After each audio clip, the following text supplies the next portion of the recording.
Two. Good evening, everybody. This is Wednesday, June 10th, 2020. It's the East Aurora Union Free School District Board of Education meeting. Please be advised that as a result of the COVID-19 pandemic and in accordance with Executive Order 202.1, members of the public will not be permitted to attend the board meeting in person, and members of the Board of Education are attending the meeting remotely via Google Meet. The meeting can be viewed via live stream this evening at www.eastaurora.schools.org, BOEMTG Live, or via the link on our main district webpage. In addition, the meeting will be recorded and transcribed at a later date.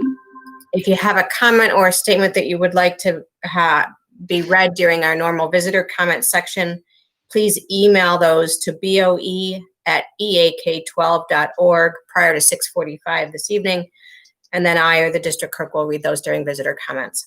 I'm going to call the meeting to order and ask everyone to join me in the Pledge of Allegiance.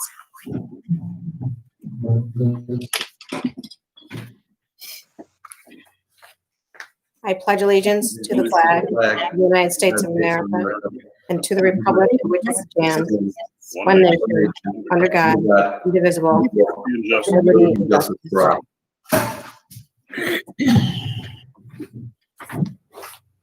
All right, I'm going to ask we anticipate executive session for purposes of discussing the superintendent's annual evaluation. So moved. Moved by Dan, seconded by John. Before we move on, I do want to tell the board that we do anticipate an additional executive session this evening at the conclusion of the meeting. You will, like you're going to do right now, exit out this room, use the step 2 process on the instructions that were mailed to you. At the conclusion of the meeting, when we have our full meeting, we're going to go back to that same step 2 room. That room will still be available. So that will be what we do for our second executive session as well. Thanks. Moved by Dan, seconded by John. All those in favor, please say aye. Aye. Aye. Carried 7-0. See you in the next room.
Q.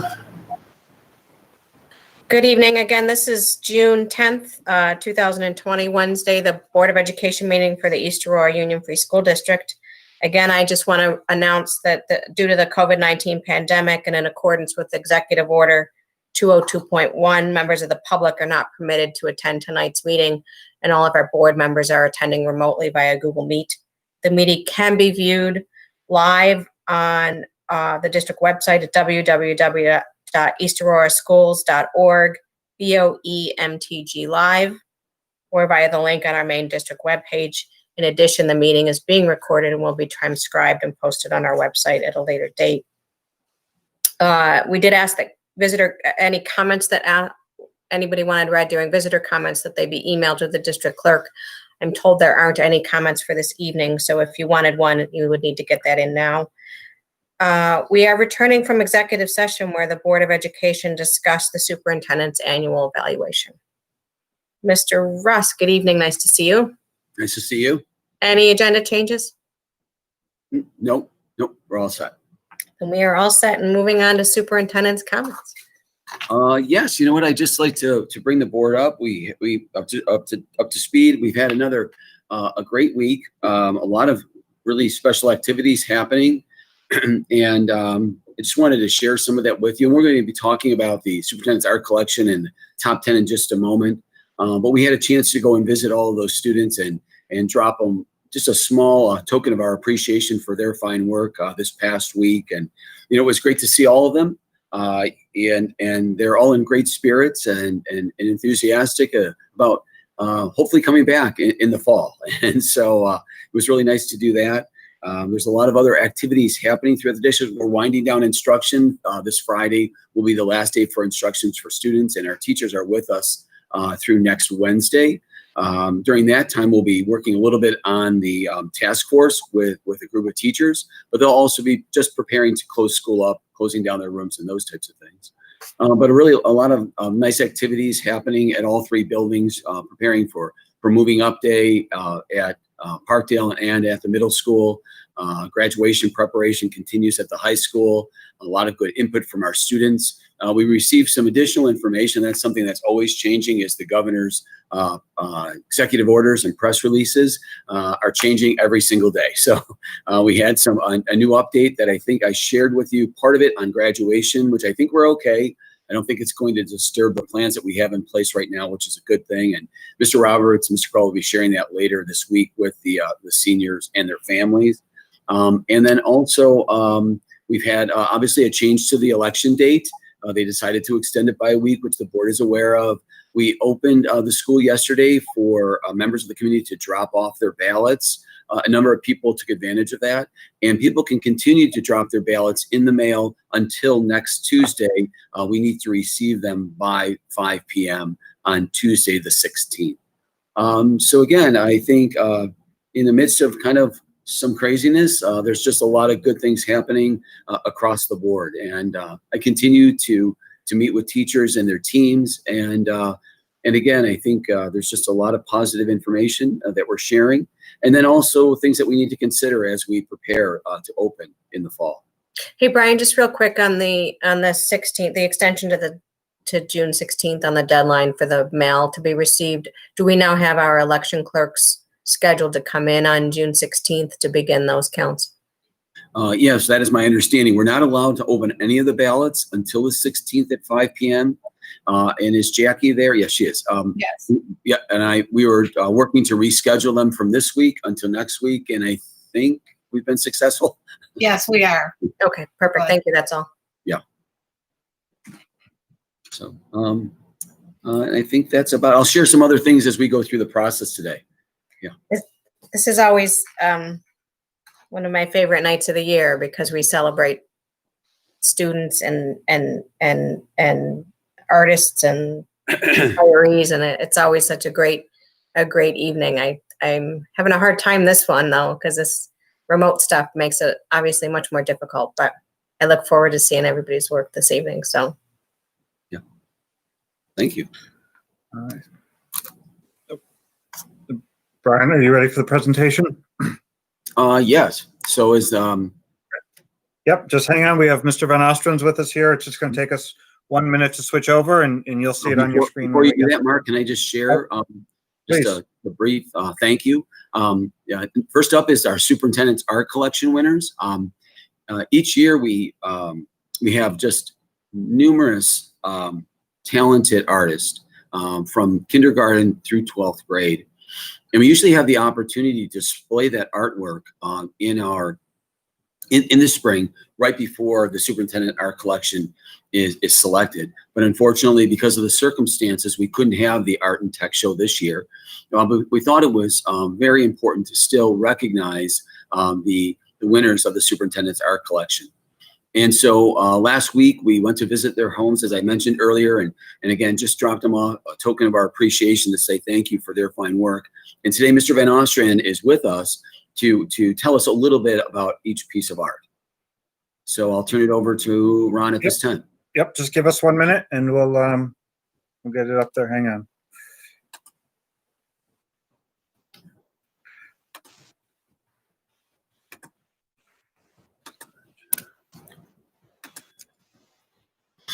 All right.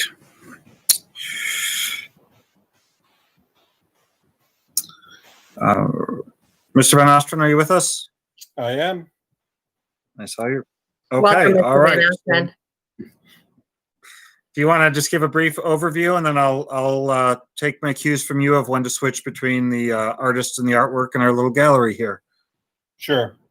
So the art teachers at the various levels each select one student artwork each year for the collection. The collection is hung in the respective school of the student, and it's one of the highlights of an art teacher's year selecting this. So I'm really glad that we could make this happen this year. Mark, you can advance that first slide. Okay. So selected by Michelle White at Parkdale is this artwork by Emma Spielman. She's in 3rd grade. Emma's artwork was based on a lesson about contemporary artist Jim Dine. Dine was heavily influenced by the pop art movement, drawing inspiration from everyday objects such as spoons, famous photos, soup cans, etc. One of his most popular series of paintings and sculptures are his heart shapes. Dine's hearts usually contain an appealing interplay of light and shadows, as well as texture. Emma began by creating 2 symmetrical heart shapes. Different combinations of oil pastel were used for the base color. After that, she used a technique called sgraffito, where a thin layer of paint is applied and then textures and designs are scratched into the wet paint. Emma's exquisite application of this technique is visible in this amazing artwork that shows what a very talented young artist that she is. Next slide, please.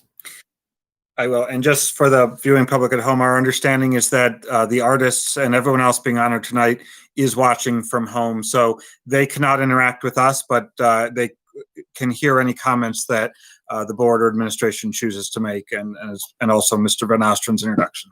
Well, let me just say congratulations, Emma, before you move on to the next slide, because that is just beautiful, beautiful work and amazing from a 3rd grader. That's incredible. Okay, selected by David Wallhauser at the middle school is this artwork by Jordan Hayes, who's in 6th grade. The students were given the task of writing their own original haiku and illustrating it in watercolors. The class examined examples of silhouette images and discussed how these images can create an interesting composition. It was up to the artist to decide whether to start with their visual image or begin with writing the poem. Jordan is an excellent student who is both a talented writer and artist. She used her own artistic style and creativity to complete her project.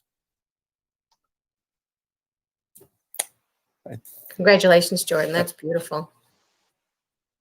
I think if you look really closely, Going back. Hang on. There you go. If you look really closely, I believe that's the haiku to the right of the artwork. Yep. And the haiku matches the painting beautifully. I mean, you can really see the eyes really stand out, which is what her haiku says. So great job, Jordan. You know, I can't read what the haiku says. I wonder if you could read it for us, please. Oh, I'm afraid my screen is about as small as yours is. I can. Oh, I was going to say I can try with my glasses on. Night in the forest. Night in the forest. The summer moon shines, brightly glowing eyes staring. Thank you very much. Beautiful. It's gorgeous. What a nice job, Jordan. Great All work. right, Mark. I selected this one up at the high school. This artwork is by Elspeth Green. She's in 9th grade. Her artwork was chosen from a project where students had to create a drawing that was comprised exclusively with words. Any line that appears in the drawing is also part of a letter, or the text is so small that it appears to be a line. Elsbeth created a detailed rendering that exceeded the expectations of the assignment. I gotta tell you, I could have selected many of her artworks that she produced this year, but this one, there was nothing like it in the halls yet, so it was my my choice because of that. She had many different possible ones I could have chosen. Remarkable. What an incredible Um, job. Yeah. Do you know how long it took her to Oh to my create God. this? It's just so beautiful. Well, amazingly, this was part of a weekly sketchbook assignment. It wasn't even a full-blown project, and a lot of her sketchbooks were this good. And when I saw this, it just blew me away. It definitely was more than I expected from a sketchbook assignment. And I really wish I could blow this up for you so you could see all the words. So you're going to have to visit it next year at the high school when it's put up on the wall. I That can't is wait to see it. Just amazing. That's spectacular. Just Yeah. Incredible. You have a gift, Elspeth. congratulations, Elspeth. That's amazing work. Do we Okay, know, Brian, before we move on to our last honoree, where the artwork is going to be displayed next year? Have we a plan in place already? Or Mr. Van Ostren, do you know what the plan is for these particular pieces? Well, I believe each school has their own way of doing things, but up at the high school, what we do is we usually put the new selections in the main office so people can find them easily. And then when the next year comes around, they are put in the hallway wherever there's space. We're currently going down that math hallway and making the turn for the corner to go towards the cafeteria. Just so everybody knows where to look for them, because I'm sure the board is going to want to come back and see Emma, Jordan, Elspeth's, and Amanda's work is yet to come, but I'm sure we're going to want to go and make sure we see all those in person because they are remarkable pieces. I'll let you continue. I'm sorry. That's fine. Okay, this last work was selected by Tom Kegler up at the high school. The artwork is by Amanda Kell. She's in 10th grade. Amanda's work is an exploration in the theme of time. This was a weekly challenge in which the students chose the subject, utilized the rule of thirds, compositional theory, and manually set their cameras for a slow shutter speed to achieve a motion blur. Her artwork is a wonderful solution that captures motion, composition, and light in a creative way. That's remarkable. That's all done by through photography to make that look like motion like that? Correct. It was from a photo class. That's Really? impressive. Congratulations, Amanda. That's really a neat piece. That's amazing. It's really That it's is amazing. to look at. Wow. It If I really can- is. If I can just jump in, that's the one thing about the winners each year. What we don't understand many times, and seeing it this way really certainly doesn't do it justice. Seeing them in person, it's always quite amazing because of the complexity that they're using to produce the various pieces. And I'm really honestly blown away each year, and I think this group is as good as any other.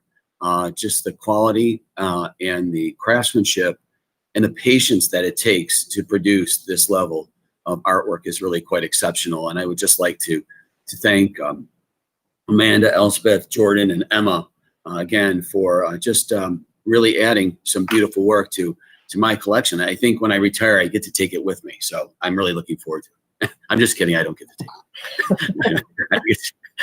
So, Well, Brian, just kidding. I'll stay here. With any luck, we'll be having an in-person presentation next year for the honorees for next year. But I do look at the agenda and see that each of these students are students that hopefully will continue to be with us next year. They're all, grade 10, grade 9, grade 6, and grade 3, presumably moving up one for next year. And I think we should make a note to invite them to come back if next spring, if we have an opportunity to have an in-person event next year, I think that these four should be welcomed back and their artwork again brought in front of us so that we can be reminded of how beautiful it is. And we couldn't do that for them this year, but I would like to extend the invitation for them to come next year as well. And that's a really great point, is that many times it's the upperclassmen of each building that win the awards, because it takes a long time to refine your skills. And you can see each one of them still has at least another year or two in their particular building, or in Elspeth's case, she has 3 years left. So really looking forward to seeing what she'll produce over the next 3 years. So just really extraordinary work. Thank you. Thank you. Well, Just a thought. congratulations to all of them. Pardon me, Judy? Just a thought that it doesn't point to the value of art in our school system in being a part of STEAM, not just STEM. It's remarkable.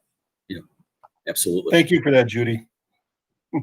Really fantastic pieces, just fantastic pieces. And I know that I want them all to know that we will have an opportunity to come back in and see them before next spring. And I do want to thank also, Brian, I believe it was your secretary assistant, Sue, who did something special for each of these folks too. And maybe you could share that. Yes. Sue Kramer, who is my secretary, is also incredibly creative. And what she designed is she created note cards and stationery with their artwork on it.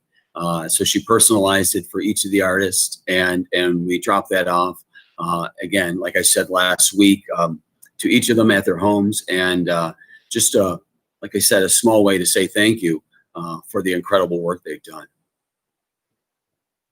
I am amazed at not just the students, but the number of people that have come forward in this time to provide creative ways for the district and our staff and students to celebrate their accomplishments. I'm happy that we're able to see these all online, but we all look forward to seeing them in person. And I do want to congratulate Emma and Jordan and Elspeth and Amanda again. These are phenomenal pieces, and we look forward to seeing what you can do and to seeing these works in person. Thank you. Okay, thank you, Mr. Van Ostrand. Well, my artistic skills are embarrassing compared to the four young ladies we've just seen. You'll notice the PowerPoint skills that I do have carry on with a gallery theme, or the best I can. And so we're moving from an artistic gallery to an academic gallery. Mr. Ross, you can introduce it and then turn it over to Mr. Roberts and Mr. Corella. Again, as Ms. Covert said earlier, this is certainly one of the, I think, the best board meetings of the year, because we get to celebrate not only our superintendent's art collection winners, but also our top 10 seniors, as well as our retirees. And the next section will be recognizing those seniors for achieving academic excellence. Again, I would say to achieve this level of excellence within our school district is no small feat. As you know, our standards are quite high. We expect a lot from our students, not only in the classroom, but outside of the classroom, involved in extracurricular activities. And this group is really quite extraordinary. And so now Mr. Roberts and Mr. Corella will give us a little bit of information on each one of them and their many achievements. Mr. Roberts, I'll turn it over to you. All right, thank you. We've talked many times about the negatives of the current situation that we're living with. One of the positives was Mr. Russ had the idea that we last week go and visit the top 10 students at their homes to give them a gift of appreciation and congratulate them. And that was something that I can see becoming a tradition moving forward.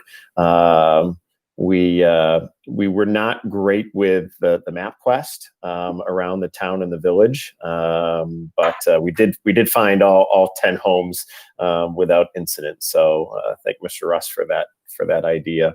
As Mr. Russ said, it's a privilege to introduce these 10 individuals. I've quietly been watching their success, quite honestly, since maybe second semester of their freshman year. They are in the classroom and outside of the classroom a group that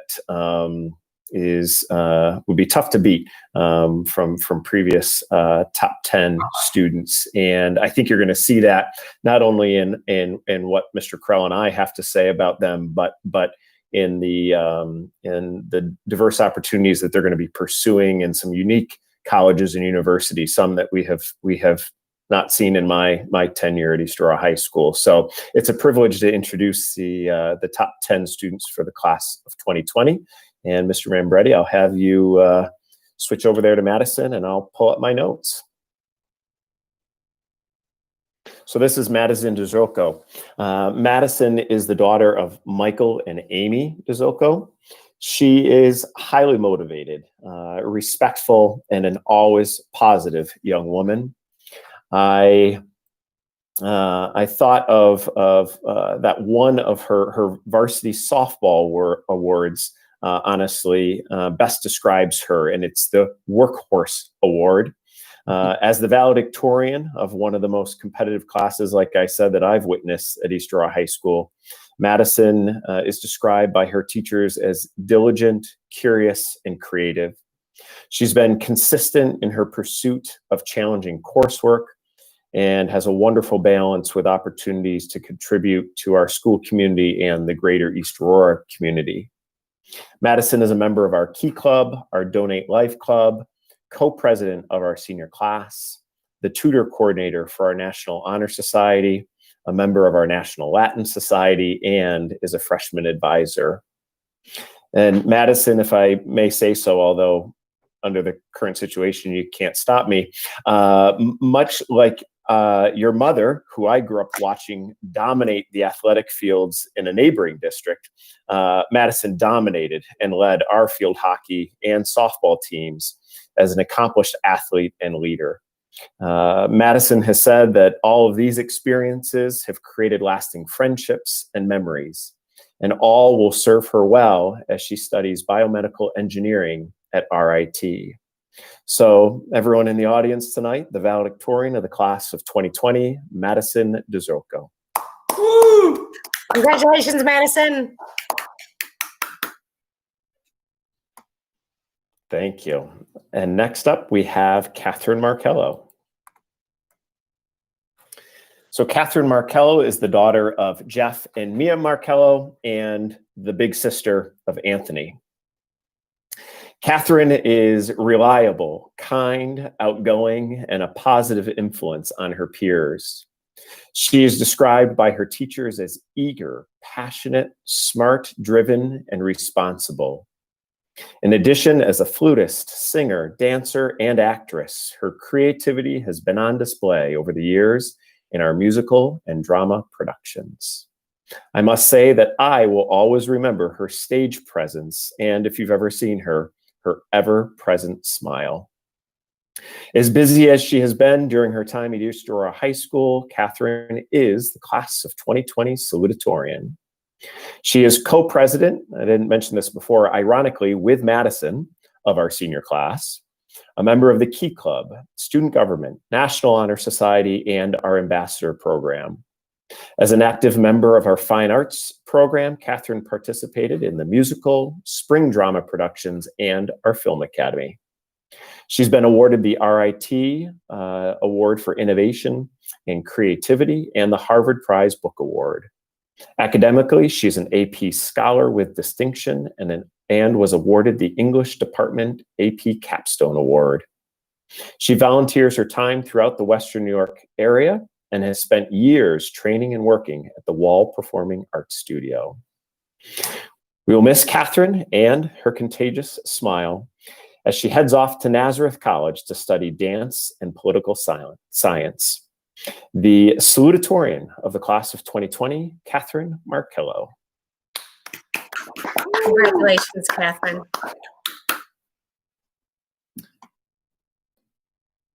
And I'm going to continue. I'm on a roll here. I've got Kate Vanner up next. So Kate is the daughter of Laura and Ralph Vanner. And Kate has been described as an exceptional leader who is confident, creative, and kind. She's a member of the National Honor Society and has shown her passion for the environment during her time at East Aurora High School. She is president of the Science Club, president of the Sustainability Club, and organizer of the Envirothon. Kate has received the St. Michael's Book Award, first place at the County Envirothon, and 11th place at the State Envirothon. She's also a 4-year student athlete who competed on the swim and track teams. Kate has had leadership roles as captain of the competitive and successful high school swim team her senior year. She also participates on the East Club swim team and is employed as a lifeguard. Some of her volunteering includes teaching swim lessons and participating in beach cleanups.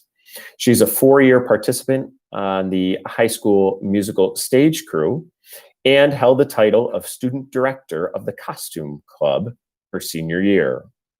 Kate will earn an advanced Regents diploma with honors and plans to continue her education at the University of California, Berkeley, next year studying conservation and natural resources. Everyone, that's Kate Vanner.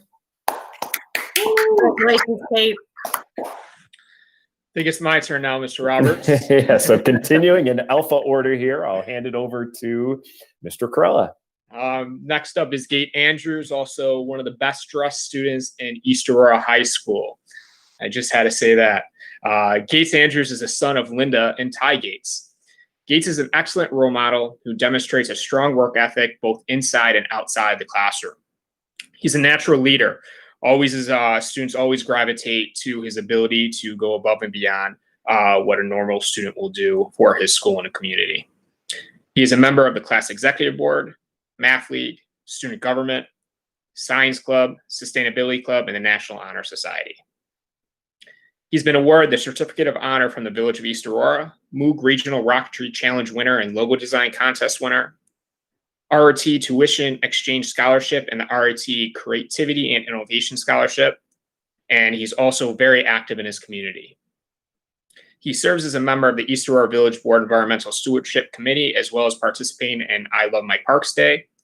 And as a student of the STEM program, Gates plans to continue his education at RIT for industrial design. Congratulations, Gates.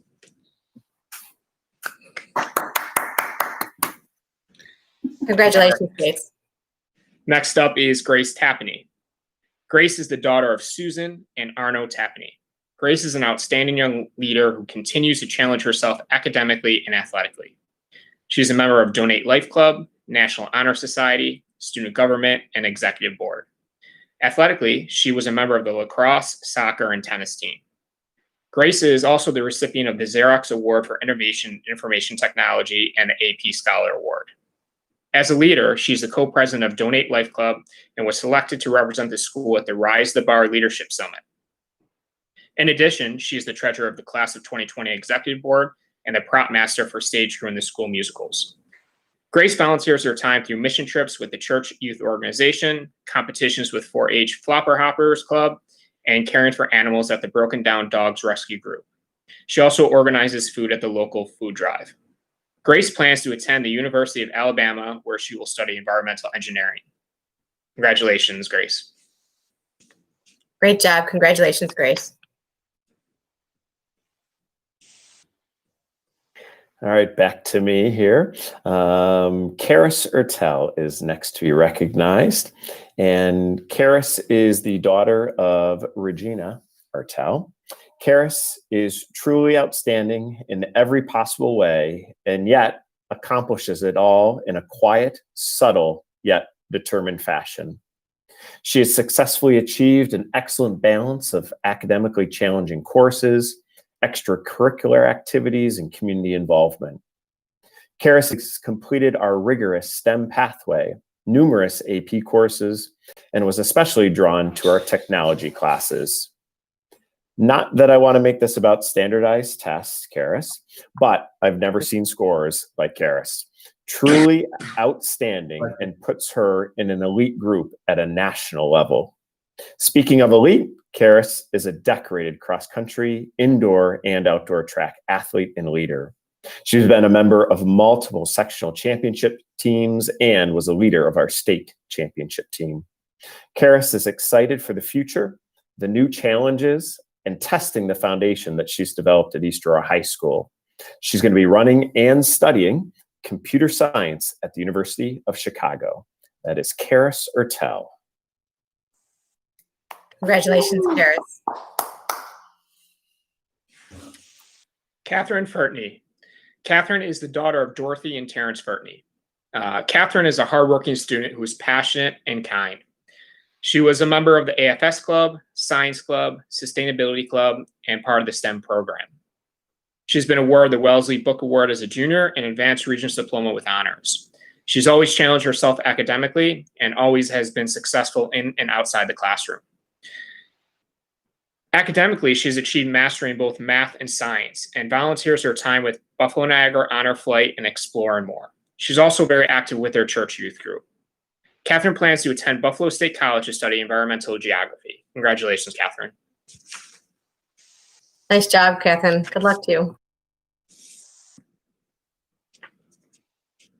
Lindsay Doyle. Lindsay is the daughter of Julie and Brad Doyle. Lindsay is a passionate and kind role model who has exceptional character.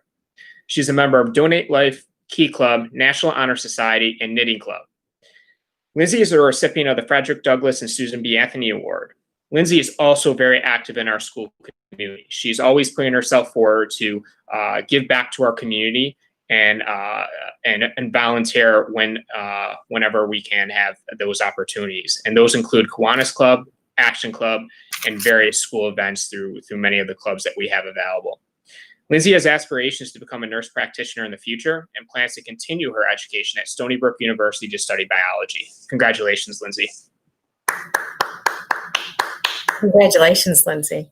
And I'd also like to congratulate her grandmother, Jackie Whopper. Oh, sorry. No, that's awesome. No accusations of foul play there. It was all hard-earned. Yeah. Next up, we have Parker Polston. And Parker is the daughter of Craig and Christina Polston. She will earn an Advanced Regents Diploma with honors. She's a member of our National Honor Society, National Junior Classical League, and Latin Honor Society. Parker was the 2019 Triple C Award recipient for East Aurora High School. Parker has been a 4-year member of the class of 2020 Executive Board.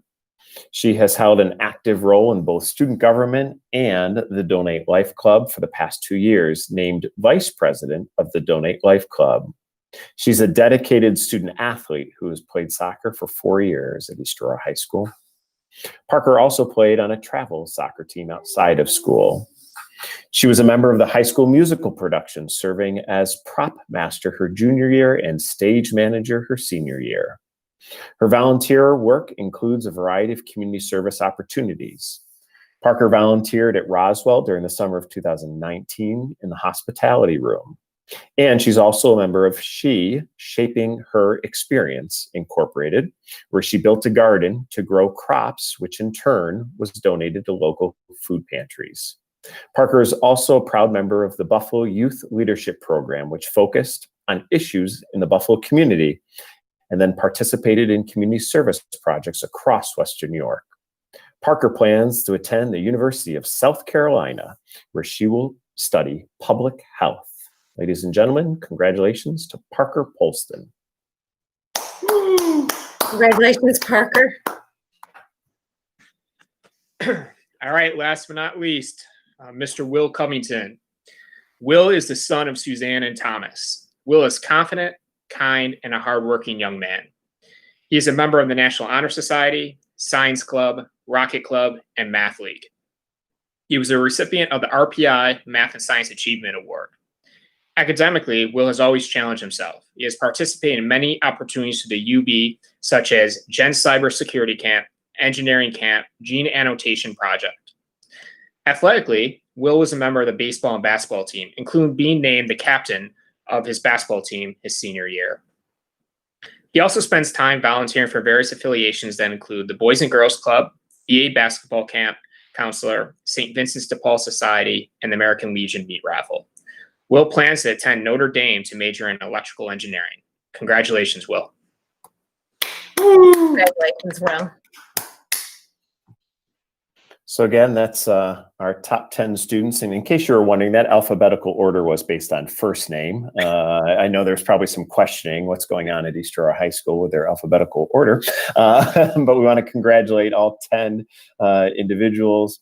Like I said, just a stellar group, and not only impressed with what they accomplished with us, but I think you can see they are going after dreams across the country, and we wish them the best of luck and have all the confidence in the world that they're going to be successful, and hopefully they'll come back and share their successes with us in the upcoming year. So congratulations to our top 10.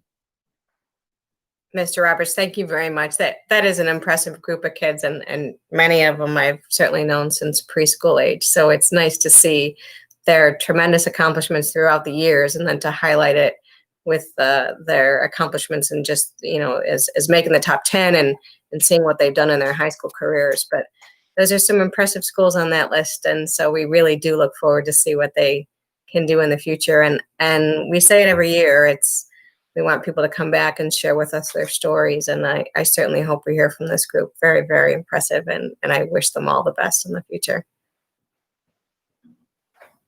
Yeah, I couldn't agree more. I'm sorry, John, go ahead. I just said awesome presentation.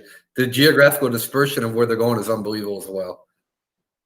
Yeah, I guess it's kind of been said, but I would just say it's just such an impressive group, not only in the classroom, but just so well-rounded, and they've prepared themselves so well to move on. And as Mr. Roberts said, I'm certain they're going to achieve great things. And as Mr. Covert said, we'd really like you to come back and tell us all about it. Thank you. All right, we took a stroll through our artistic gallery. We took a stroll through our academic gallery. The third gallery we're going to walk through tonight is the career gallery. And Mr. Russ, we'll have you start this off and then turn it over to the docents of this gallery. Yes, like I said, today is a day to celebrate, and tonight we celebrate a number of retirees, and they're from various areas of the organization, but each and every one of us has served us greatly. They've made so many contributions in so many ways, and today we're just here to thank them, to do a little bio and a little description of what they've contributed. It certainly won't paint the full picture, but I just want to say how grateful we are for each and every one of them. And so at this time, I will turn it over. I'm not certain who's going first. Ms. Lyons?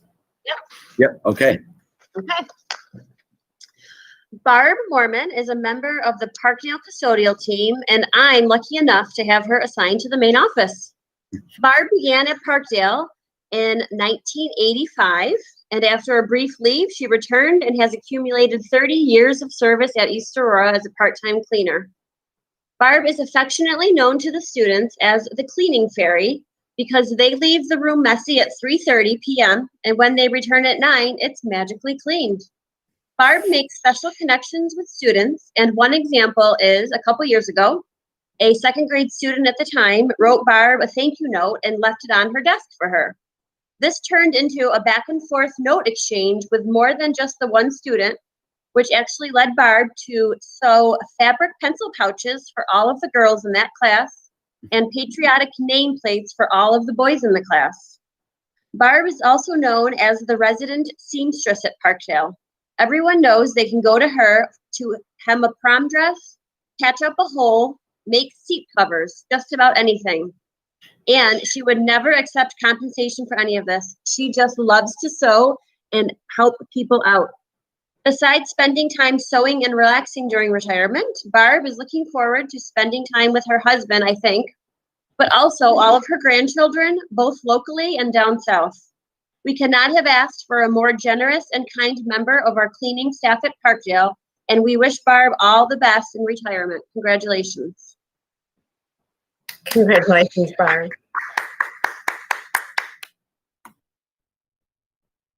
Yeah, it's me again. Don Jarnett started working as a teacher's aide at East Aurora Middle School in 2002 and began working with one of our teachers, Brian Hill, in 2003. They enjoyed working together so much and complemented each other so well. She followed him over to Parkdale in 2015 and continued working with him until this past year. That's 18 years of service, and 16 of them were spent with Mr. Hill.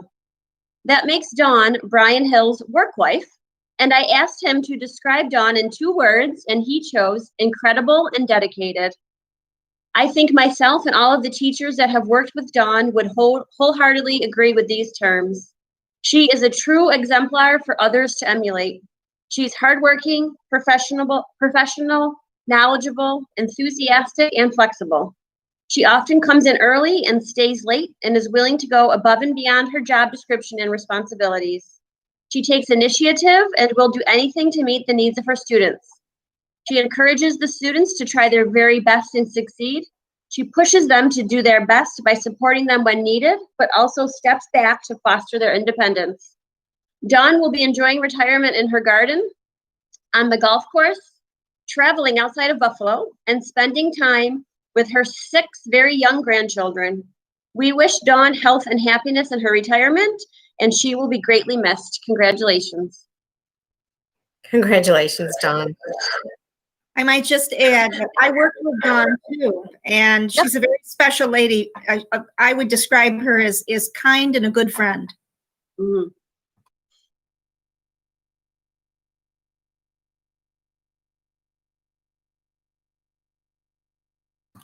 Mr. Brown?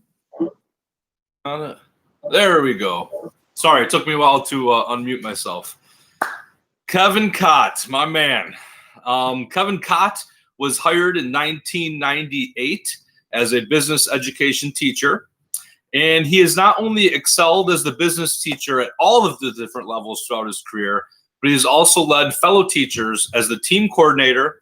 He spent many years as the curriculum coordinator, and he's also run the DECA Club for 4 years at our high school before the past 10 years at the middle school.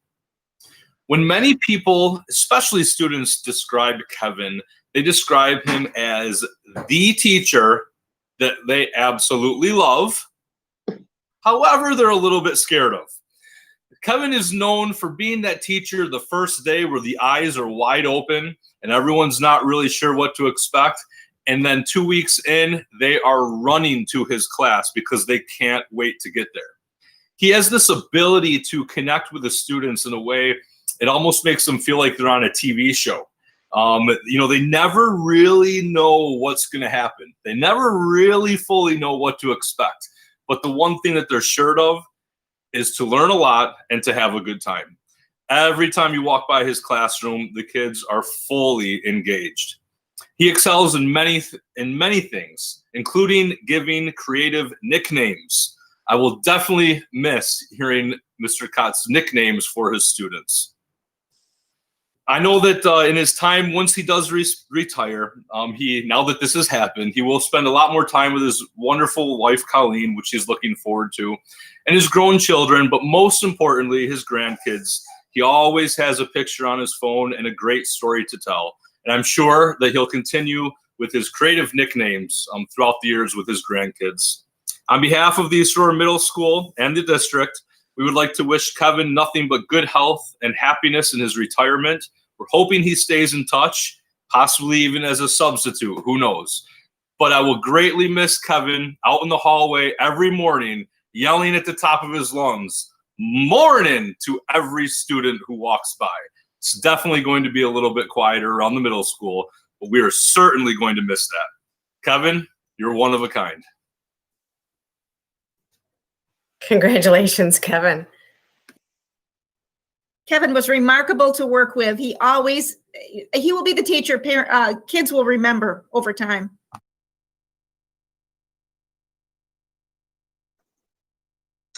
Mrs. Laban is up next, and Mrs. Laban joined us at Parkdale today for our reverse parade. It was great to see her, and everybody was so happy to see her after several months. She did retire a few months ago. So after many years of service at Alden Elementary, Janice joined the Parkdale team over 10 years ago and retired in January of 2020.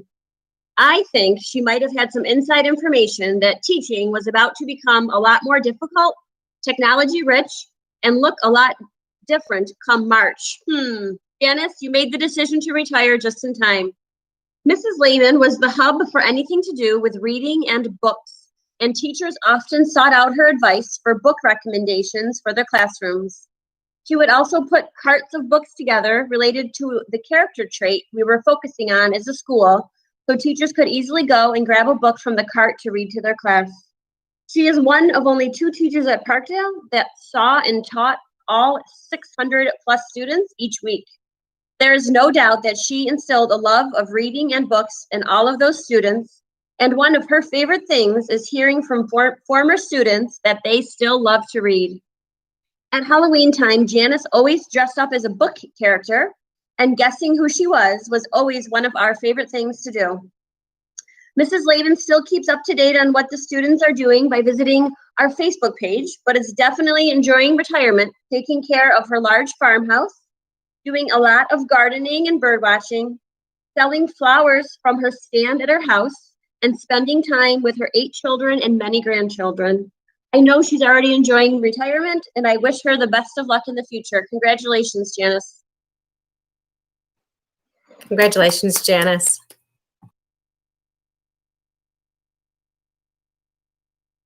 Mr. Brown? Okay, Nancy Boshaw. Unbelievable. We're definitely going to miss Nancy. Nancy was hired in 1996 as a teacher aide at the Main Street Elementary School. She dedicated 9 years to the teachers in that role, as well as supporting the students. And she was so good that in 2005, she was hired as a full-time special education teacher. She spent 4 years at Main Street Elementary. Then she did a stint for a few years at Parkdale before entering the middle school, which is definitely where she belongs. And that was 9 years ago that she entered the middle school. Teaching middle school students is oftentimes a puzzle. You either get them or you don't. And trust me, Nancy Boshaw gets middle school age students. When many describe Nancy, they describe her as a kind heart. She has worked with hundreds of students over her many years of dedication. She was often found having side conversations with students about their interests. She really, really excels in making each student feel like they are the most important student in her eyes. When asked what they like most about Mrs. Boshaw, oftentimes the first thing you would hear is that she is so nice and she cares so much about me. These are statements that the faculty and staff are sure to share as well. In addition to being a highly caring and dedicated teacher, Nancy loves spending time with her family, her husband, Dave, her grown children, and beautiful grandchildren. And I'm sure that she is very excited about the idea of spending more time with them. On behalf of the East Aurora Middle School and the district, we'd like to wish Nancy, nothing but health, happiness in her retirement. And again, we hope she stays in touch and considers subbing. But most importantly, we hope that she enjoys life and lives each day to the fullest. Nancy, you are an extremely kind heart that we are sure to miss. Congratulations, Nancy. Nancy's a sweet spirit. She was a delight to work with, and she knew how to develop relationships with kids, and that's what it's all about in special ed. All right, and then Ms. Lyons? Yes, Lisa Wright is the, I believe, longest tenured elementary teacher at East Aurora Schools. She has been a valuable member of the Parkdale team for 35 years. She began her career as an innovator, looping with her kids from 1st to 2nd grade, then decided to stay in 2nd grade for 24 years, and has taught 3rd for the last 7 years. I know herself and all of her 3rd grade teammates are watching this evening, and they did help me write these words about Lisa. Not very many people felt comfortable taking on the challenge of looping back in the late 80s with 6-year-olds. However, Lisa was never one to back down from a challenge. She embraced early literacy and was a great beginning reading teacher. She is dedicated to her profession, always putting in the extra hours. Hers is one of the last cars to leave the parking lot each day. Lisa is a team player who is always welcoming to new colleagues, doing anything she can to support them. She's known to analyze a situation before responding or acting on it. Her calm demeanor always makes her students feel safe and accepted. She would always lend a listening ear to those who needed it. She was extremely patient and kind. Lisa always went above and beyond to support her students and families. She inspired many students and should be proud of all the work she has done. She has made a difference in the lives of hundreds and hundreds of students and her colleagues. Lisa is a lifelong learner, even down to her last days with this distance learning challenge. Although not completely comfortable with technology, Lisa felt compelled to do her part, taking on the virtual field trip project for the third graders. She ended her career with that same determination as she started. Her teammates have already expressed their admiration, appreciation, and sadness. During retirement, Lisa can be found spending days in her garden and relaxing on her porch. Lisa was a career educator, and she will truly be missed. Congratulations, Lisa, and good luck. Congratulations, Lisa. All right. And then Mr. Russ, I believe you're up next. Yes. Rich joined us 18 years ago in September of 2012 as a microcomputer technical support specialist and is finishing his career as the director of technology. Rich and I go all the way back to 2004 when I was principal of Main Street Elementary. We worked very closely together, especially supporting our Boost program, which was a technology-based enrichment program for our students in grades 3 through 5. The program was designed to enrich and expand the curriculum that was taught in the classroom. And Rich was not only instrumental in the support, but also in the success of the program. In 2009, the district went through a major construction project and we closed Main Street Elementary. And maybe much to his chagrin, I became the director of instructional technology at that point. And Rich and I worked together on a daily basis.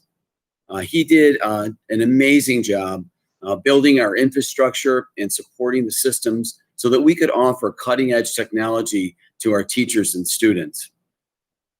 In 2011, I became the superintendent and Rich took over the technology department. And unfortunately, at that same time, the gap elimination adjustment hit and we had major cuts throughout the district, including the technology department. And I have to say that Rich handled it with incredible professionalism. Many times we think of technology in the classroom as a tool for learning and a tool for teaching. But actually, technology is present in every area of the district. The business office, data management, special education, assessment, student management, on and on. And it has grown considerably. Rich has led us through with great confidence and creativity. As we came out of the GEA, we were able to rebuild slowly.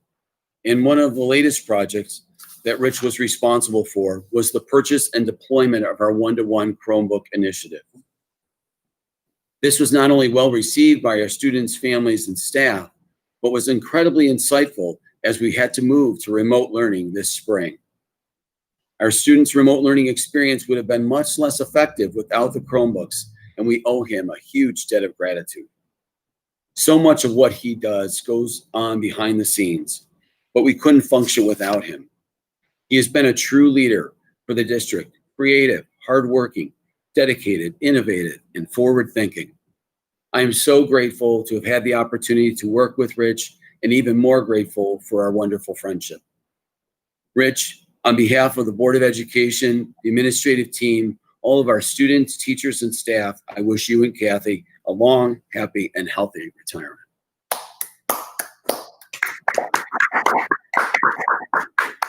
Rich, you're a class act, my friend. Congratulations, Rich. She will be missed. Are you sure you want to go, Rich? Quite sure. That's what we're hoping for. Right now. Thanks for all the kind words. I appreciate it. It's a great group to go out with. Yeah, it's very true. It's if I can just say for Barb and Dawn, Lisa,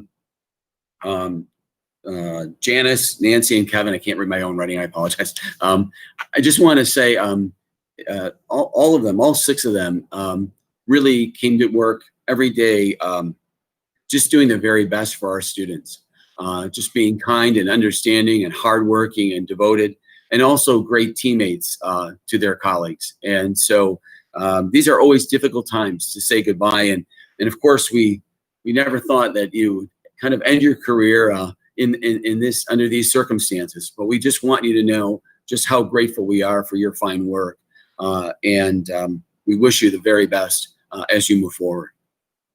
Let me just echo those sentiments, Brian. It's always a bittersweet moment because I think, as a board, we've interacted with all of these folks for so many years, and we've had a board of education that served, everybody's been on the board for quite a number of years. And while we wish people the best and all the happiness in their retirement, it's hard to say goodbye to such dedicated folks and to say goodbye to that level of experience and that commitment that all these people have given to our students and their colleagues and the district and the community at large. These 7 people, if I did my math correctly, served the East Aurora School District over 152 years. So collectively, that is an impressive number. I think I always do that every year, but I'm not sure that we've reached that high a number in some time. So to have 7 people go out with that many years of service to the district, it's hard to say goodbye, but we do all wish you the most of health, happiness, and relaxation in your retirement. It's hard to say goodbye in these circumstances, but I also just wish them all the best and hope that we can see those folks back and around town and in our schools in some manner, shape, or form to give a proper send-off. Based on those numbers, they earned it.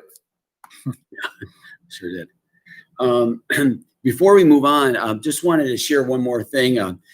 As I mentioned, the directors and the principals have been doing just an incredible job through this period of time, and really reaching out and trying to do special things for our students.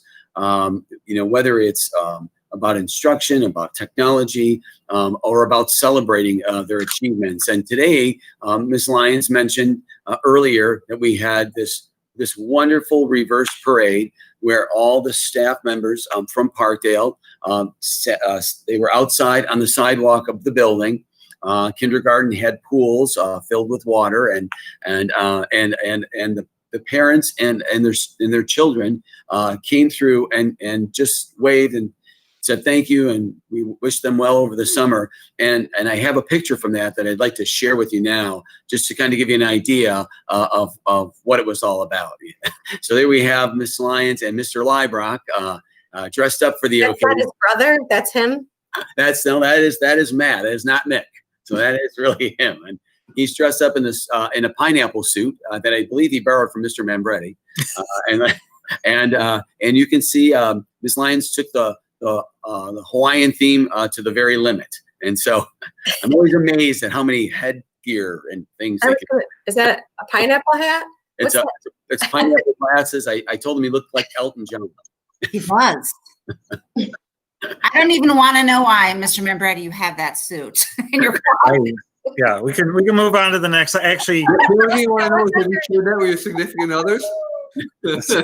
I would say, Miss Covert, I know you thought there were no visitor comments to come in, but actually, exactly at 6:44, a video was sent in, and I will say it's a little bit difficult to watch, and if you have the young children in the room, you may want to hide your eyes. But apparently this is what happened over at the Parkdale time. It's a very disturbing video that got sent in by a visitor comment.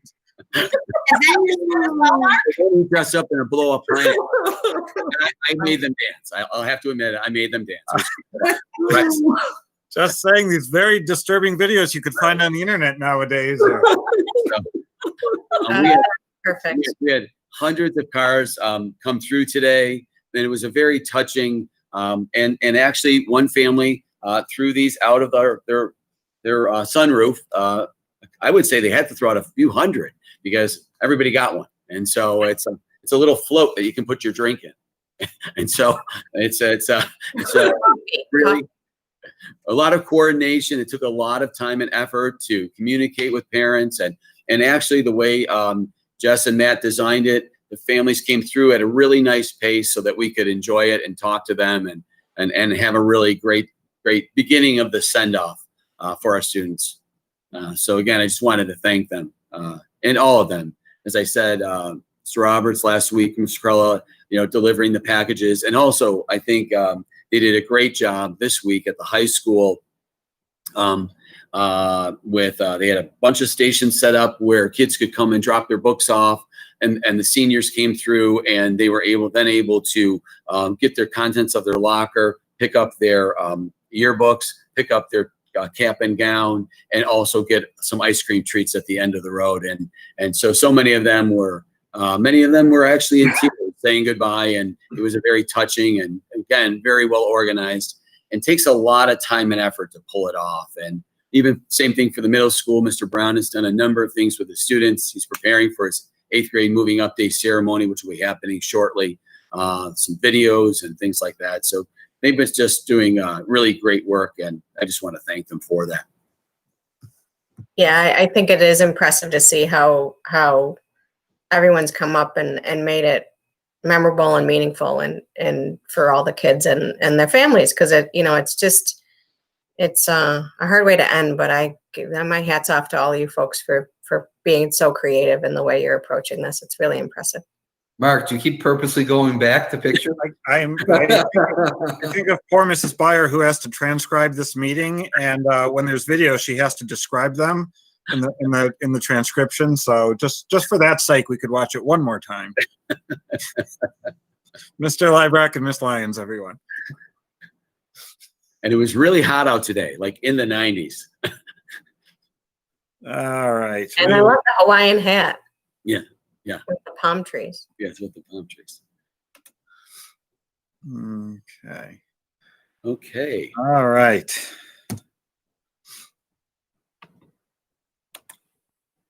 Well, congratulations again to all our honorees, our art collection folks, the seniors, and our retirees. That was a nice presentations all around.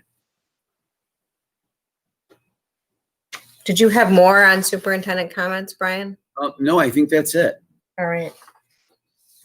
We can move on then to board presidents and board member comments and committee reports. I don't have anything more as board president other than to say I'm just impressed by how folks have stepped up and made the celebrations at the end of the year here meaningful and appropriate and creative for our students and our staff and it's just a nice way to see it end. I did get an opportunity to go through the high school drive-through lane to return some books. We actually returned a book from my son, I will say. We did some spring cleaning and managed to find an old chemistry book that needed to get returned in addition. So we had a lot that we were able to get through, but it was nice to see everybody and to see how you made that fun for the kids. It was great. I look forward to graduation and having a ceremony that there's no way these kids aren't going to remember it. It's going to be memorable. This is our last board meeting for the end of the year, except for a special meeting, which we will have to have in order to accept the budget vote. Stay tuned. We don't know yet when that's going to be. So again, mail-in budget ballots are due by June 16th at 5 o'clock. And so I just was to ask the Board of Education members to stay alert, because we will likely have a board meeting on either the 17th or the 18th as soon as we have those budget vote returns counted by the Board of Elections. I can move on to other board members' comments and committee reports. Jessica Armbrust, anything this evening?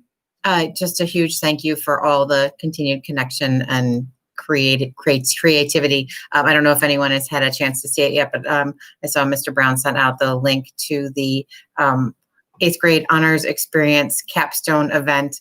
And that is definitely a sad one. I know there's so many things that the kids were not able to fully complete or derailed, or this has been very great to see the effort that was put into continuing to wrap that up and give the kids a chance to present the work that they did. So thank you to that. And thank you for that, Mr. Brown and team. And I'd encourage everyone to watch it. I'm sure it'll be good to see the hard work that those young kids have done.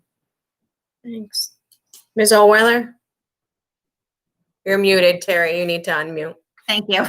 Just wanted to say congratulations to both the top 10 seniors, the artists, and all the retirees. There's many that we are going to miss tremendously and have had such a huge impact on our students and our faculty. So thank you to all of our retirees.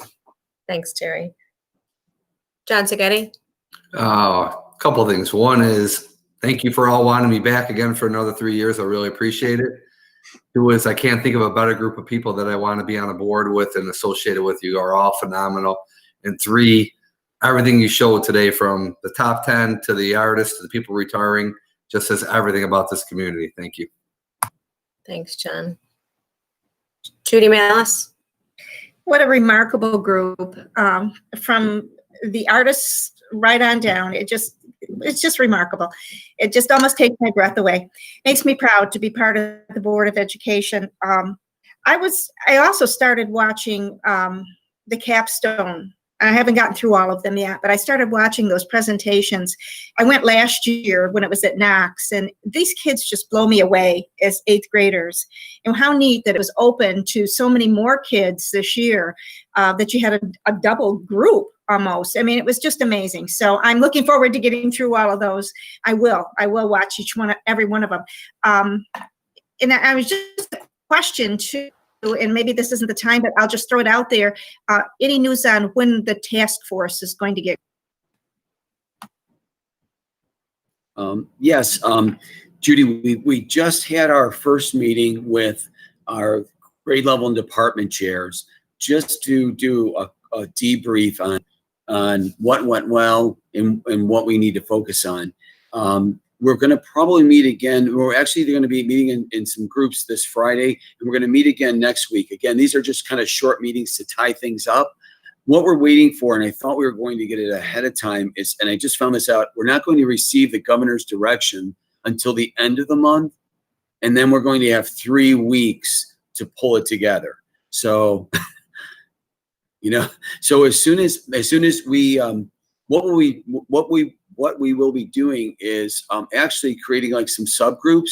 I know a number of the board members were interested. And so what we're going to do is, and it may be every board member will serve on one of those subgroups, so that you can bring back and share with the entire board your particular part of that task force. So we're really hoping to kind of get some groundwork completed over the next 5 days. And then from there, we'll be inviting people in to sit on those subgroups. And we actually may get started before that, but we'll notify you exactly when those meetings will be. I don't want to do too much work till I get the guidance from the governor, but at the same time, it's kind of slow in coming, to be perfectly honest. It's been changing day by day. So thank you. Thank you. Yep. Was that all you had, Judy? Yes, thank you so much. Okay. Mr. Brunson? Thank you. I would also like to add my congratulations and appreciation for the extraordinary work that all of our staff members have done to get us through this difficult time. I am most impressed by the positive excitement and the spin that you've put on this to make it fun and to enjoy these unusual circumstances. I really believe that the videos that you've done, the parades, the opportunities for children to do unusual learning activities that they might not otherwise have been able to do will be in their memory for the rest of their lives. So what could have been a very sad period of time, I think years from now, they will look back on this time as showing how much human beings can do in the face of adversity. And I think our people are the best. So thank you to all of you for what you've done. And congratulations to these young artists we saw tonight. I walk through the halls and look at the older pictures that are hanging on the walls, and it helps me remember the students who were here 10 years ago, 20 years ago, 30 years ago. We've been doing this for a long time. So those pictures will be there for you to bring your children to see and your grandchildren. So it's exciting, and I personally appreciate it. And to our retirees, I'm going to miss you all. I've had an opportunity to work with most of you at one time or another during your time here, and I wish you the best, and hope that you'll come back and see us. Thank you. Thank you, Mr. Brunson. Kim Daniel? Yes, I just want to join and echo everyone else's comments in terms of congratulating all of tonight's honorees. I'm so excited for the opportunity to go up and see the artwork in person. It was great to see it online, but to actually see it in person. It's amazing to see where our top 10 are heading off to, and I wish them all the best, as well as all the best to our retirees. And I also want to thank our faculty, our staff, and our administration for really making this a meaningful end to the year during a really challenging time, and helping our students through this difficult period. So thank you. Thank you. Now we're moving on to administrators' comments. So I have to go down the list because and I'm going to try to go in order of where you're sitting, which is where you're sitting in my head at a board meeting. Mr. Mambretti, you're next to Mr. Thank you. No, the only thing I have to add is our meal delivery continues to be a success. As of now, it will be wrapping up on June the 26th. Parents will be notified of that next week for those families who still have need, so that they have about 2 weeks to make sure they can continue to find nutritious meals for their children. We thank the federal and state grants that have allowed us to provide that service. Not only was it valued by the kids, but I've heard from both Fish and the Rock that us being able to cover that has taken a lot of pressure and stress off of their systems as well. So by the time we're done at about noon on Friday the 26th, we are targeted to deliver 365,000 meals since this began. So that's right about, give or take just a few. That's a lot of tater tots, and we've done it all. So I thank Irish and Chef Mike and the Personal Touch crew. I thank Ginny and the First Student crew. I thank our aides and our teacher volunteers, the aides who were working, the teacher volunteers. We had some community volunteers, but 365,000 meals since I think that Friday, March 17th or whatever that Friday was. And we built the entire system on about 48 hours notice. And so just kudos all around, and also to Joanne, who not only helped me with the logistics, but also with some sanity checks through the way. It's just an impressive feat, and I know it meant a lot to a lot of people, and also took some pressure off some organizations. So hopefully, they can continue in their mission as well. So that's where we are. It's getting a little warm, so we're moving food as fast as we can. But a true humanitarian success story and a true East Aurora success story was the food delivery. It's a success story more ways than you know. When I was at Fish Tuesday, parents are bringing in excess that they have, and I was filling senior supplement bags, and there was more than enough to go around. So it's feeding more people than you know. Mark, when does the food delivery end?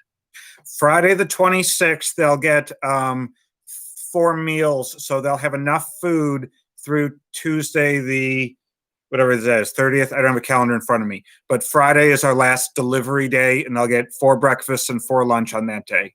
So till the end of the month. Yeah. Yep. And do we know the governor's said no for the summer? Well, no, we're we're waiting on that. The governor said yes, and then the people who pay for it said no. So right now there's a little back and forth going on between the governor and the I don't know exactly what offices they are. Joanne would know. It doesn't overly matter. So the meal delivery as we know it is ending on the 26th, Friday the 26th, with enough food to get through the 30th.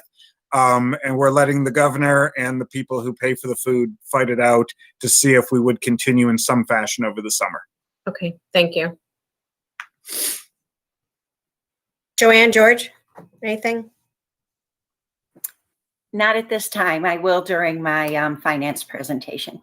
Okay, thank you. Mr. Polakowitz? Yes, thank you. I would like to wish all the retirees the best of health and happiness in the retirement. And just a couple of follow-up comments in regards to Nancy, because we've worked so closely together with her title as being a special education teacher. Not only was Nancy kind-hearted, but she was compassionate about her work and very dedicated. And I will miss seeing her car in the parking lot with hers and my car, the last 2 in the parking lot. On most nights that she worked, she was just a very hard worker, and it's a well-deserved end to her career. And I wish her nothing but the best. Thank you. Thanks, Jerome. Can I just hop in there for 1 second? I'd like to thank Jerome and the entire special ed crew for their work with the CSE. Because again, delays and issues with the state, they had to delay the process for CSE. So they were working on the 300 plus meetings over about 5 or 6 weeks, Jerome. Yeah. Yes. Yeah. Weeks. They were able to pull them many times, having 6, 7, 8 or more meetings per day. And the results of that have been very positive, a lot of positive feedback from our families, and also discussions about what we can do to support students who may have seen some regression over the summer and into the fall. And I am very happy to report, and I think I had mentioned this to the board, that the governor at first came out and said we cannot have a live summer school, we cannot be on campus, and now we can. So that's a very positive thing, although there are a lot of logistics and red tape and regulations that BOCES is trying to get around so that we will indeed be able to do that. But I think especially for our neediest students, it would be very beneficial for them moving forward. So we're very hopeful that will happen. Yeah. So relating to that, Brian, it seems to me that one of the things your task force is going to do is develop a whole series of protocols for how we operate in the fall. Are we saying that those are already known and would be in use for the summer school special ed, or are we just kind of winging it with the summer school with regard to safety protocols? Yeah, that's part of what we're waiting for, Dan, is the regulation around it and safety protocols. The fortunate thing is that in general, we work with much smaller numbers.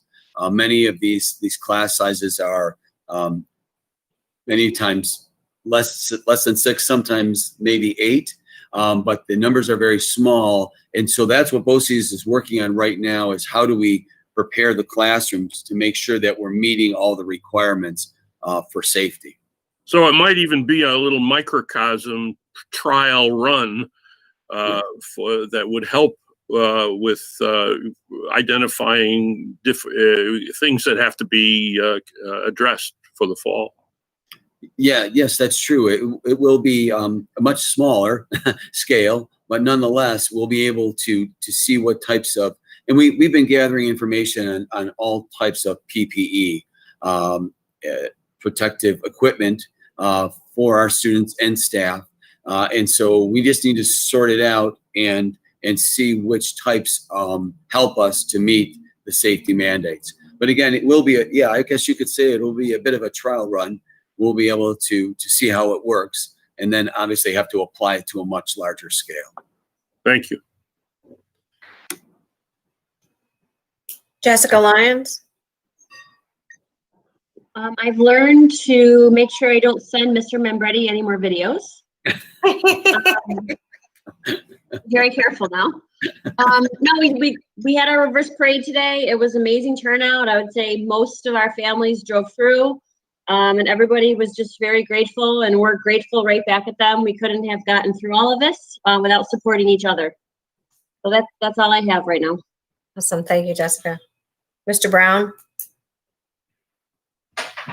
Sure, just a few quick things. I was going to mention the honors experience link. And I know a few of you have already mentioned that, so thank you. I really encourage you to take a look at it if you can. It's very impressive. I too have not gotten through all of them, but I definitely look forward to doing that. And just a quick update, we have 55 students who have applied for next year for the program. So we started with, gosh, I think it was 19 the first year. Maybe it was 29. I think it was 29. And then we went to 43 and then 55. So it's definitely something that's gaining traction.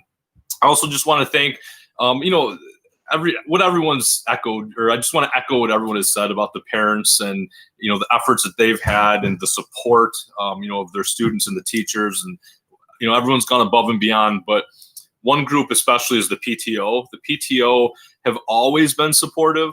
But really through these times, it's just been incredible what they've done for us and the support they've given us and help us out with a lot of these, meaningful experiences that we're going to give the students. So tomorrow we have the 8th grade teachers and myself and a couple staff members, we're going to drive to each of the 8th graders' houses and deliver yard signs and T-shirts and awards and a bunch of different things. So we're excited about that, to see the students tomorrow. And then we're going to follow up with our virtual 8th grade moving up ceremony. It has been pre-recorded and it's fantastic. We had 3 student speakers, Jada Tresman, Spencer Armbrust, and Laura Gialanza, who all you'll get to see their incredible speech. They're so much better than I am, than most adults are at speaking. Just their words of wisdom from a middle schooler is astonishing. And also we have 3 keynote speakers, Marty Baran, Sal Capaccio, and Marnie Smith. The 3 of them all sent their message to our students. So it's really going to be something very special for the students, even though we won't get to celebrate in person. I think that they'll still value this, and we're hoping to make it as good of an experience as possible.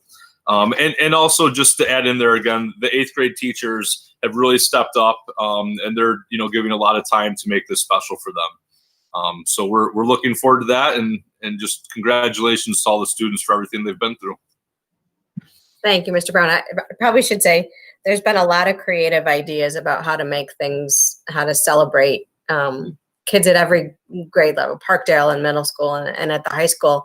And I hear some comments now and then about, boy, we should make that a new tradition. We should make, X, Y, and Z a new tradition. But I caution that our PTOs work hard to raise money and they do that to put on particular events that students this year aren't being able to partake in because of the circumstances of the pandemic. That money isn't there necessarily year after year to create a new tradition unless people are willing to donate more money, to give money to the PTO to make those things happen again. So they're great ideas. They may be one-time things, and if they're not going to be one-time things and they want to be traditions, then I hope people come and support the PTO even, even more in the years to come. Mr. Brown, would you want to share not the name, but just the story that one student shared with you about the honors experience? Do you feel comfortable sharing that? Oh, sure. So trying to think, I believe it was 2 weeks ago now. All of my days are still meshing together. I don't know about you all, but a couple of weeks ago, Mr. Terhune and Mrs. Marklinger, who are the teachers of the program, and just so you're aware, we're changing the name to LEAP for next year because we really want to focus more on leadership, empowerment, achievement, and passion. We found that the program is more around those things, and that word honors was a little misleading. So we are changing the name of the program to LEAP, that will start next year. But anyways, we met with parents and students of next year's program. Before they applied for it, it was more of a question and answer period. The current students made an incredible video to show them what it was about and some of the things that they would experience. So we were on a Google Meet, and it was Mr. Trujillo, Mrs. Marklinger. We had 3 current 8th grade students, and then we had, I believe, 21 or 22 of next year's 7th graders there. And one of the students in 7th grade asked the question on the little chat bar, "I'm an introvert. I don't know if I should do this program. Is it for introverts?" And in my head, I'm thinking how I'm going to answer that. And one of our current 8th grade students pipes up right away. She says, "Can I answer this?" So we're like, "Sure." And she started just by saying, she's like, "My whole life, I've always felt like I'm in the background. In all my classes, I always feel like I'm in the background. I just kind of do my thing." And she's like, "This class showed me that I'm no longer in the background." She's like, "I now have the confidence to follow my passion. I have the confidence to speak in front of people.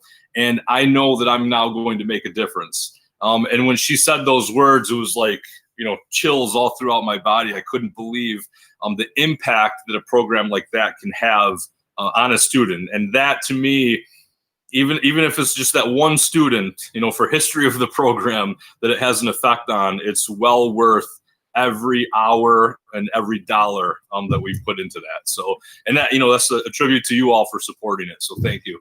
That's really impressive to have somebody in 8th grade come to that realization and have that confidence that this program helped her get that confidence at that age, as opposed to waiting until it's, maybe happens in high school or later. That's it. That's congratulations. That's awesome.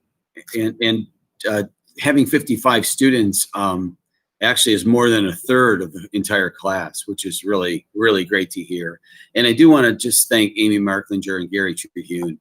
They are just tireless in their pursuit of creating this extraordinary program. It really is. It really is quite extraordinary, and it's so impactful.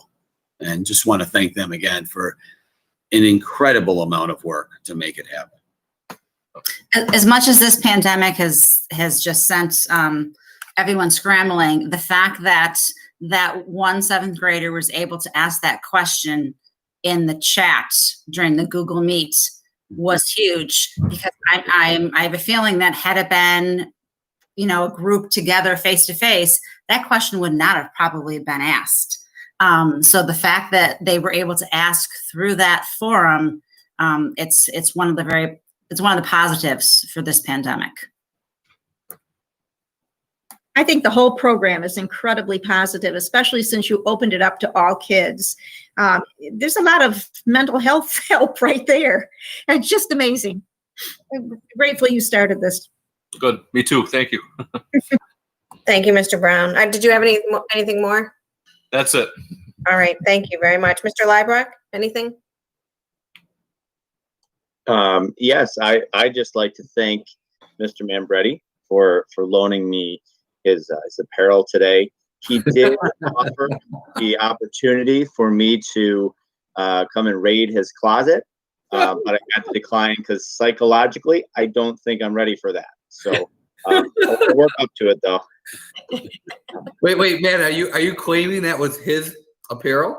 It was. The best thing, John, is it's better to have goofy friends who buy goofy things to spend your own than spend your own money on goofy things. I agree. I'm thankful for marketing this.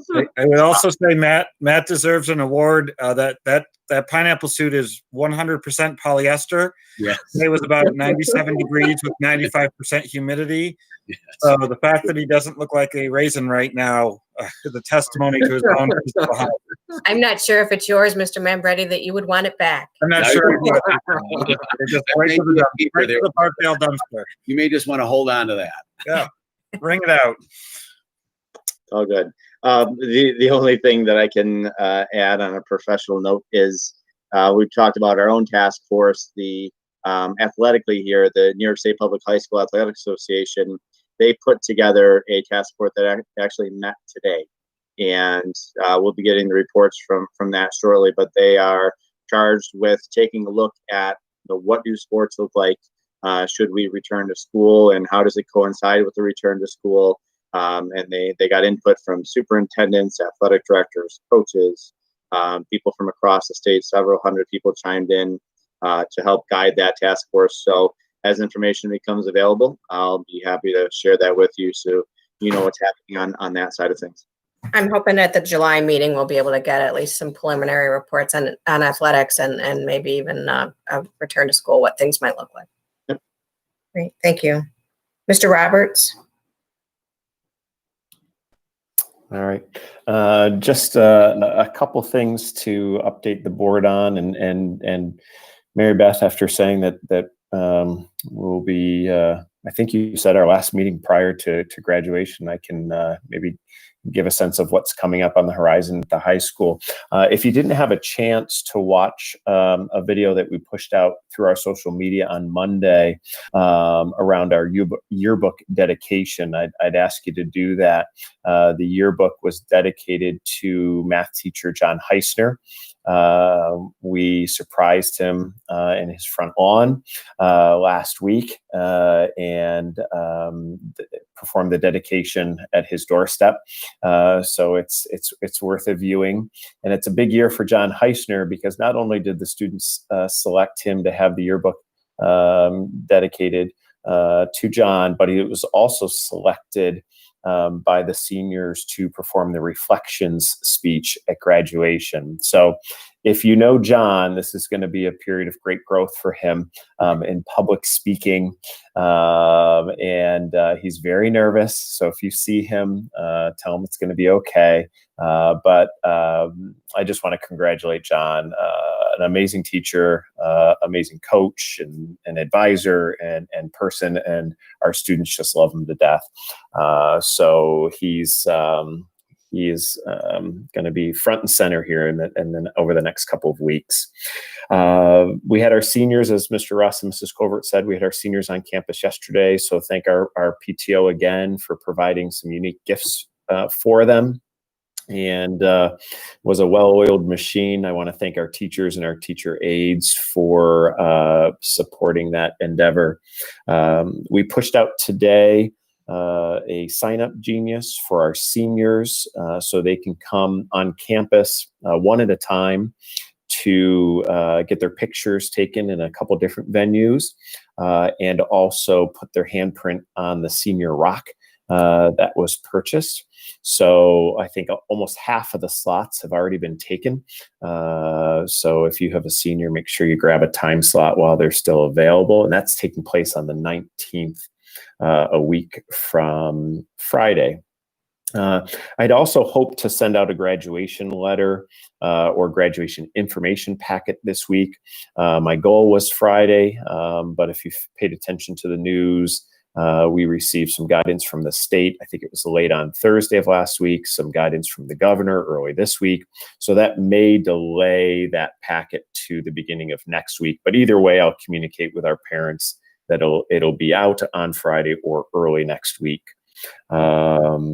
We also have, as we did with seniors, we have our juniors in on Monday, our sophomores on Tuesday, and our freshmen on Wednesday. So it'll be a busy beginning of the week.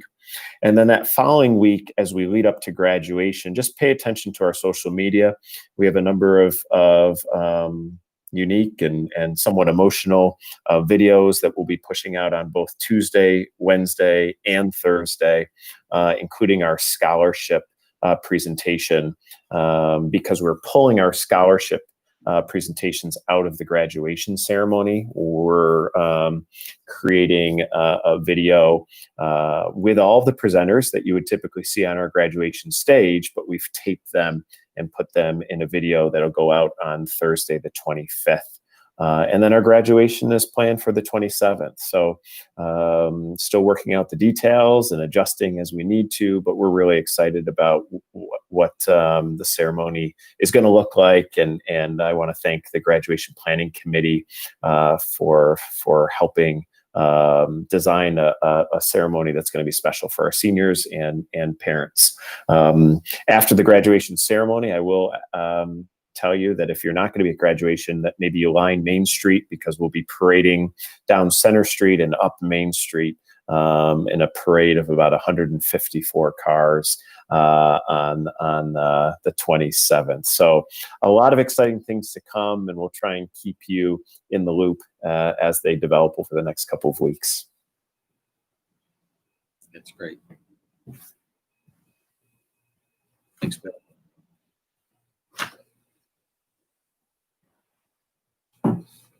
Mr. Corella, anything?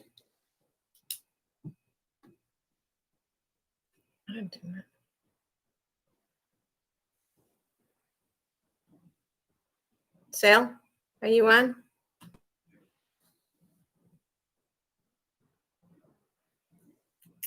He's on mic, but I don't think we can hear him. Okay. Mr. Rich Clements, I'll go to him.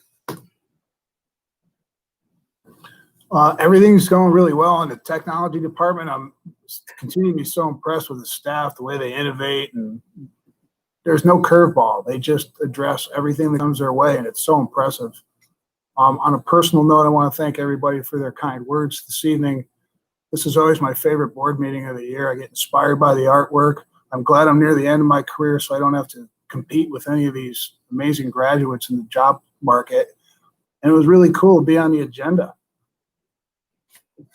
Such an esteemed group of people to retire with. So, and I just appreciate everybody's kind words. Thanks so much. Thanks, Rich. Sorry. Congratulations again on your retirement. Did you guys hear me? Come back to you, Sal. Could you guys hear me okay now? Now we can, yeah. Oh, yeah, I was talking and then I realized you guys couldn't hear me, but I was just saying that Mr. Roberts did an exceptional job just kind of updating us on what we're up to at the high school. But just enjoying the last few weeks planning and getting ready for our senior recognition and graduation. So stay tuned to some of our social media. We have a couple nice videos to continue to roll out and some senior recognitions, and I'm excited for what we have planned for graduation. Thank you, Sal. Mr. Wicks, anything?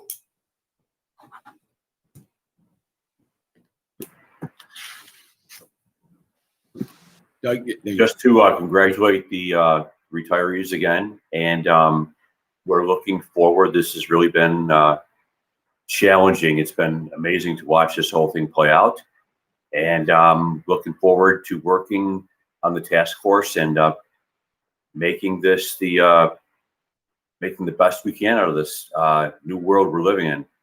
And that's it. Thanks, Doug. Doug, could I just a quick question? Are we completely finished now with the building project? We're just wrapping up a couple one more day is what we have. Just finishing up one last thing. That's great. Thank you. Can I just add one comment for Rich and Doug? We rely on both of their departments like every day. Like technology, they've just done an outstanding job responding to the needs of our teachers and our students and their families, because everything we're doing has some level of technology connected to it. And they really, it's a small department. We let a number of people go back during the GEA. The department kept getting smaller.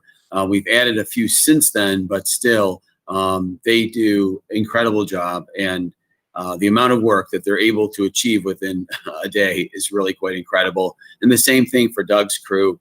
Every day they're in, I'm here frequently, and every day they come in and disinfect everybody's office, every space that's touched, and they make it a safe place to be. And so I just want to thank them, because a lot of their work, again, goes on behind the scenes. But we really couldn't do this without them. So thank you to both of you for leading your teams.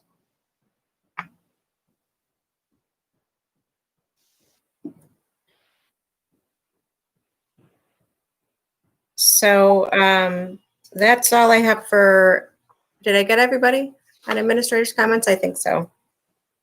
Beth, may I make one more comment? I apologize. Yeah, sure. I was remiss in not thanking our PTOs.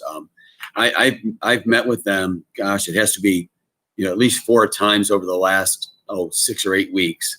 And they've just done an outstanding job across the board. Like today at the reverse parade at Parkdale, they had a lettuce plant for every single teacher. And it said, "Let us something." I can't remember what some take on. Yeah, it was a really cute thing that they do, and they do those types of things all the time. They just put up a sign on the front of Main Street thanking our entire staff for their work. And they've been super supportive of our food service workers with bringing in coffee and fruit and donuts for them every Tuesday and Friday, just to say thank you for the work that they're doing. And especially, I think the high school PTO was really kind of knocked it out of the park, and the middle school and Parkdale PTO have supported them in that process. But just the banners and the packages they gave out the other day, I mean, they had this beautiful quarter zip with Blue Devil in the 2020. There was a really great picture that they had taken of Main Street at sunset that they put in. They also included Mrs. Improda made 160 masks that they put in the bag. Just really an incredible effort, and they've been so great to work with. So I just wanted to thank them because I really haven't had the chance to do so. And the logo on the quarter zips was designed by Mr. Van Ostrand, I understand, from what was in the package. I can tell you that my senior just was delighted to go through the line and see everybody and had a big smile on her face and was just really just thought it was really a nice way to do it and get to see everybody. I think that was sort of the hardest part, is not being able to see the teachers to say goodbye. Even just a few was nice. And then to just, have some things to celebrate when you got home. It was really a nice affair. So I agree. Kudos to all our PTOs, because those folks really have stepped up to say thank you to the students, to the staff, to the district. They really have been impressive this spring. There were no visitor comments this evening, so we are moving on to reports and discussion items. Joanne George is up for the business office operations and financial reports. Yes, our financial reports for this evening are as of the end of April. And I'm happy to report that as of the end of April, we had $10.8 million in the bank, which ties to our cash flow. I apologize, I didn't get the cash flow to you for this meeting, but I can send it to you on Friday. We had expended about 70% of our budget as of the end of April, and we had received about 93% of our revenues. And all the other funds are running as expected. And we're looking forward to getting our final numbers at the end of June. Thank you. Any questions? Any questions for Joanne? Dan? Yeah, just it's a comment that could result in a question for the future. I don't expect an answer tonight, but I know that all of the efforts relating to the school closure and the things that we've been doing have resulted in having to spend some more money than we might have spent on certain areas, and maybe having less expenses in other areas. And I think that when we wrap this all up, if we can have a kind of a summary of what the additional costs were and what the additional savings were, that will help us moving forward to know what the impact has been of this. For instance, under transportation, we have a contract that provides for a certain number of buses 5 days a week.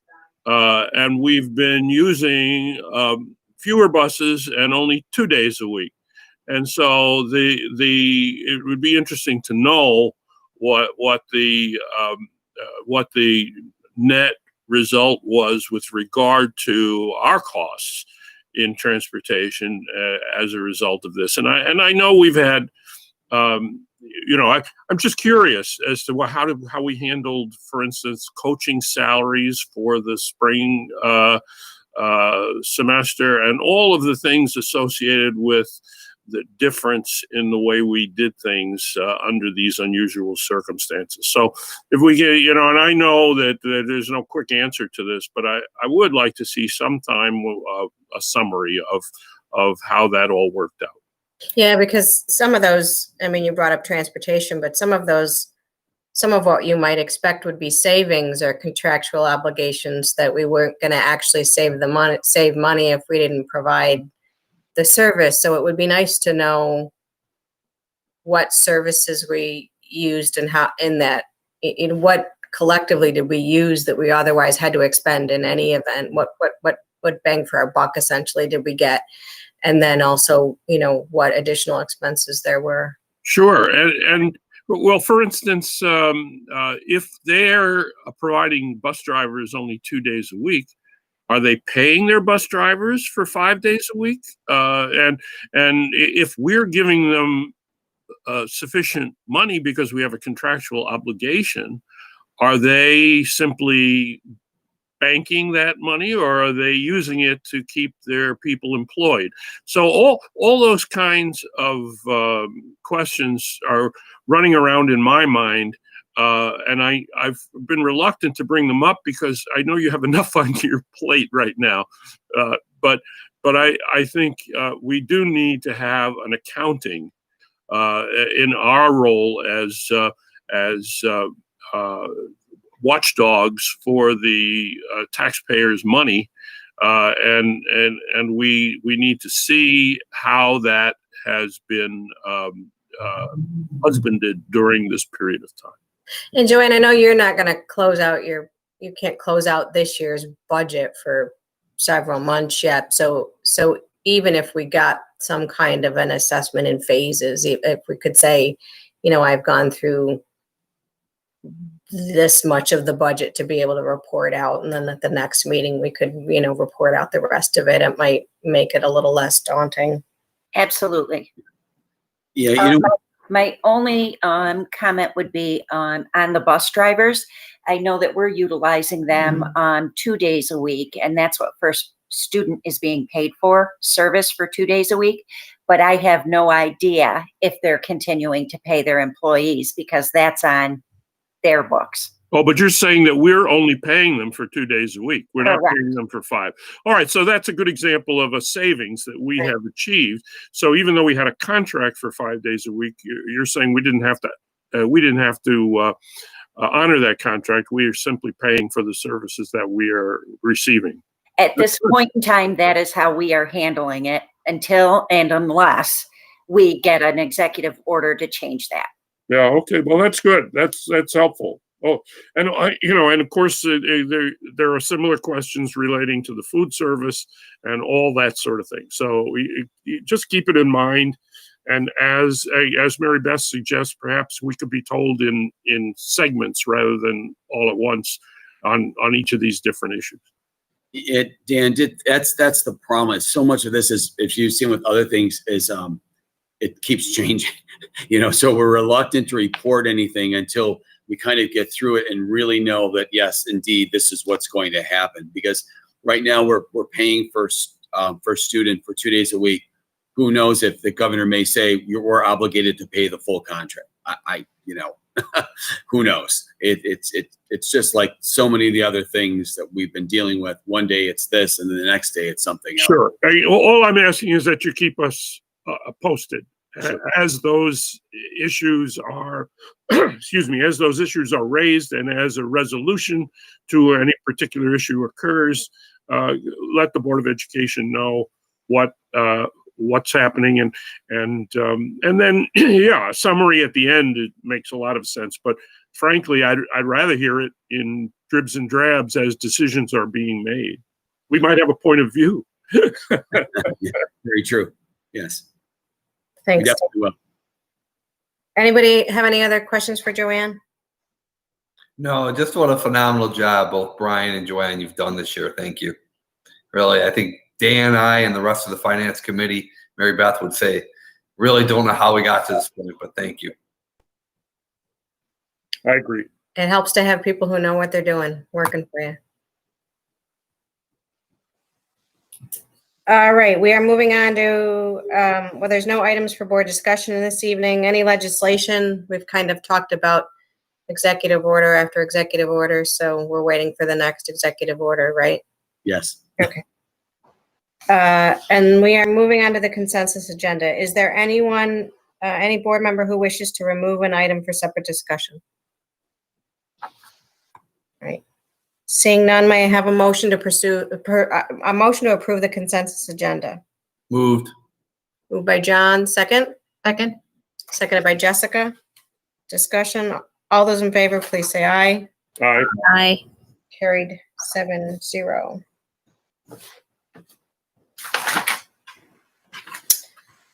We have a few items requiring board action, which is on page 4 of your agenda. We are putting forth the second reading of Board Policy 5676. The superintendent recommends the Board of Education approve that policy for a second reading. It's privacy and security for student data and teacher and principal data. May I have a motion? Moved. Sorry, second. Who moved then? I'm sorry. Terry. Moved by Terry, seconded by John. Discussion? Just a reminder, this is just basic new student data privacy laws that puts new responsibilities on any software vendor that they need to protect any personally identifiable information that we put into their system. And there's both requirements and consequences for if there are data breaches and things of that nature. Thank you, Mr. Kimbrey. Basically, the policy is as required by the law now. So it's not a unique to East Aurora thing. Thank you. All those in favor, please say aye. Aye. Aye. Aye. And Frank, thank you to Mark and the Aye. policy committee for continuing to take care of these policy issues. You've done a terrific job of bringing the manual up to date. I appreciate it. I did that 25 years ago. So you had about 25 years worth of to make up since the last time it was done. So thank you. Mr. Manfredi, before we move on, how we still have a lot of people with us watching live? I can check real quickly. We at our peak, we had about 30 people. And that was back during the presentations. And then we went down to about a dozen. I'll pop on in just a second and if you want to keep going, I'll let, okay, here we are. Right about a dozen people right now. Okay. These next two items for board action are difficult. They're sad, but item B, the superintendent recommends the Board of Education accept the resignation of Salvatore Corella as a 1.0 FTE high school assistant principal effective June 30th of 2020. May I have a motion? So moved. Moved by Kim. Second, but unfortunately Seconded moved. by John. Sal, congratulations. Yeah. Yeah, it's hard to see you go, but we do wish you all the best and success in your career. Thank you so much to everybody. I really love being here. Thank you. Well, we have to vote, and if we Wait, we can stop it? I didn't know that part. I presume he waited until he was appointed in his new position before. We can't serve two masters, that's for sure.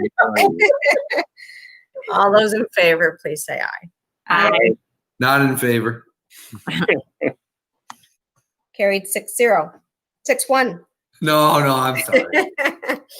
Carried 7-1. 7-0. Now you got my math all mixed up. All right, item C, the superintendent recommends the Board of Education. Mary Beth, can I just chime in there for just a second before you move on? Sure. I'd just like to share a few things about Sal before we move on in the agenda. And so, right after Sal graduated from Buffalo State, he headed downstate and he served a few districts near New York City. He started off in Peekskill, where he taught technology. He went on to Rye, where he continued to be a technology teacher for about 6 years. And he did a lot of work in engineering. He was a department leader, a lot of STEM work and those types of things.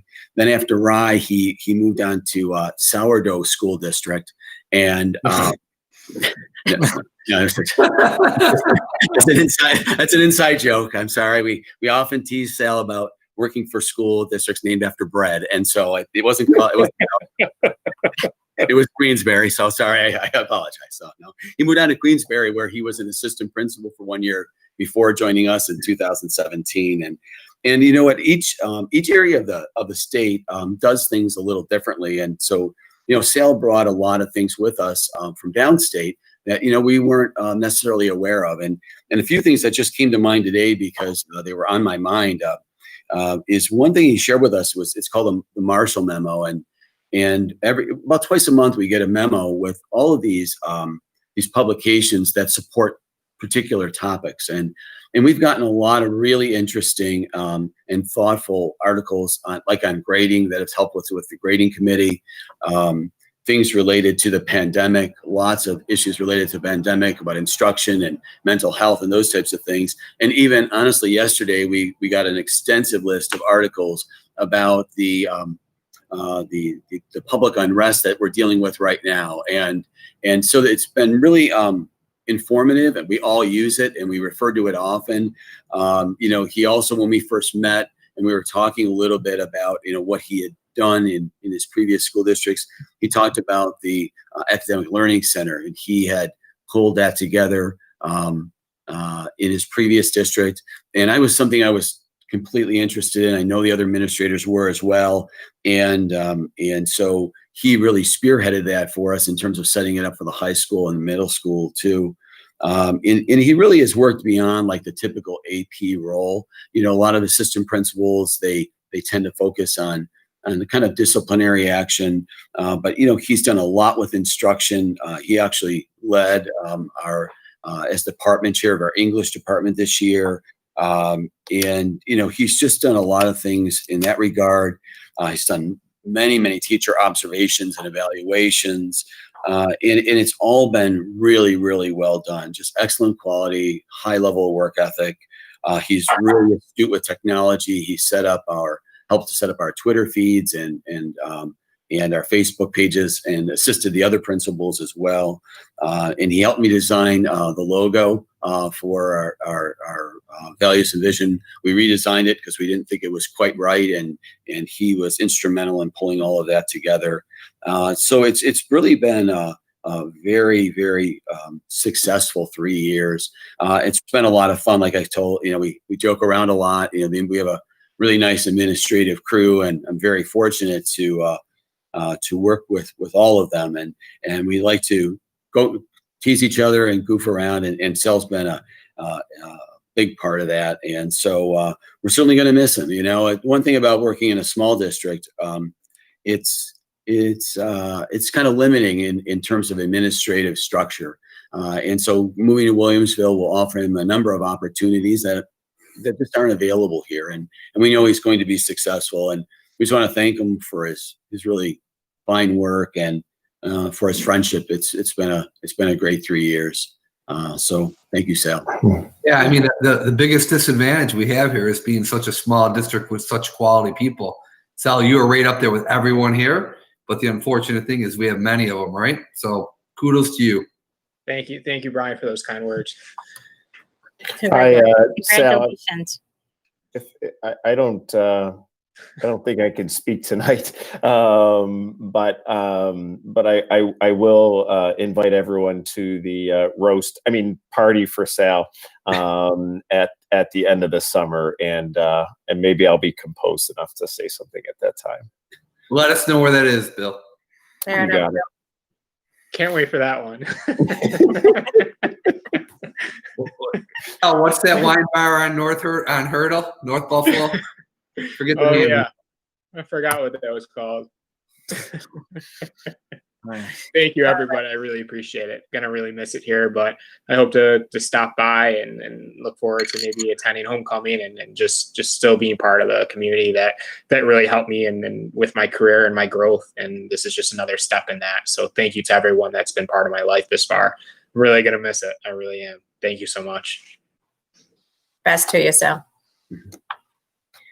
So item C is accepting the resignation of the high school ELA chairperson, Superintendent recommends the Board of Education accept the resignation of Sal Carella as high school ELA chairperson effective June 30th of 2020. May I have a motion? So moved. Moved by Jessica, seconded by Terry. Judy. I didn't see that. Seconded by Judy. Yes. Discussion. All those in favor, please say aye. Aye. Carried 7-0. Item D, the superintendent recommends the Board of Education. This one is another tough one, I'm sorry. Superintendent recommends the Board of Education accept the resignation of Richard A. Clements as 1.0 FTE Director of Technology for the purposes of retirement, effective July 23rd, 2020. So moved. I don't know who moved it. I did.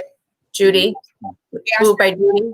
Second? And I'm so grateful for the moments that he would walk into my room and just quietly say, "Did you turn the computer on?"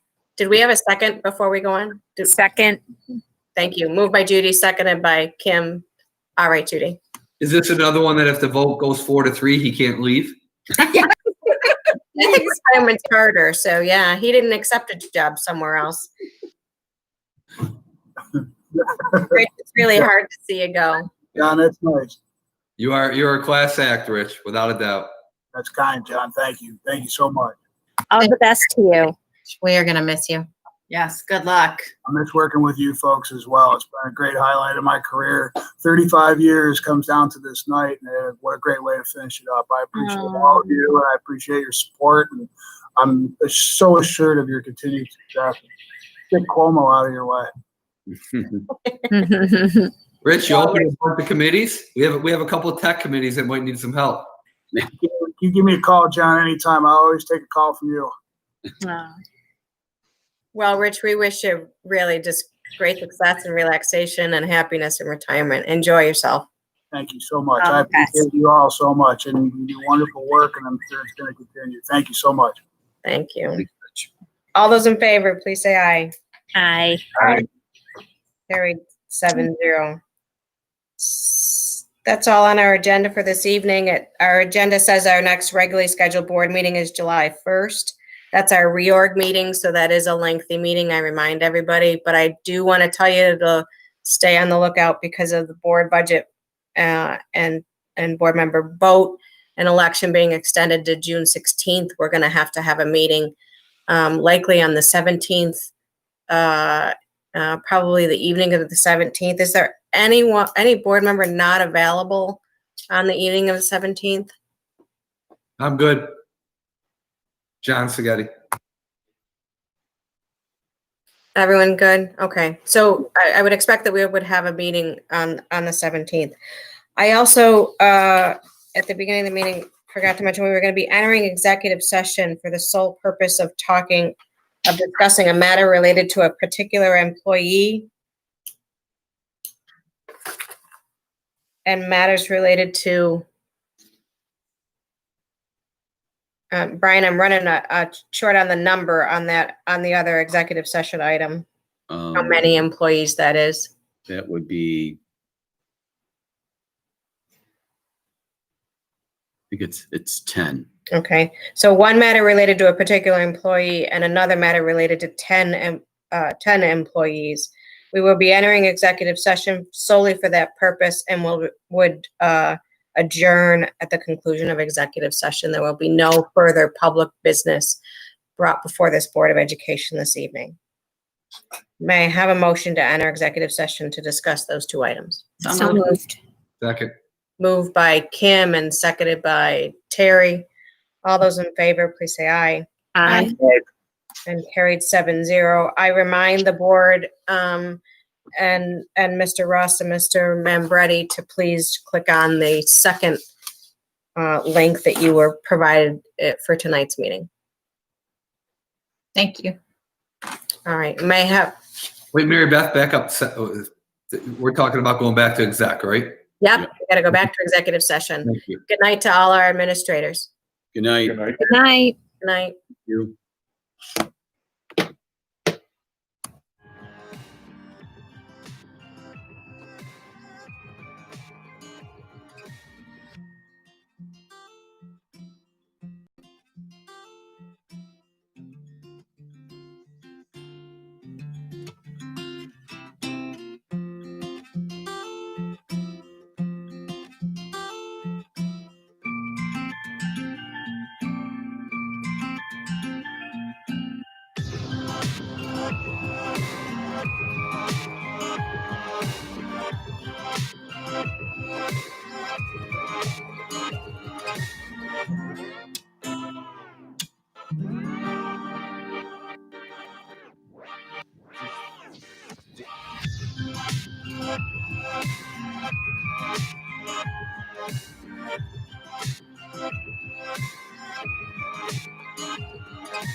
Thank you.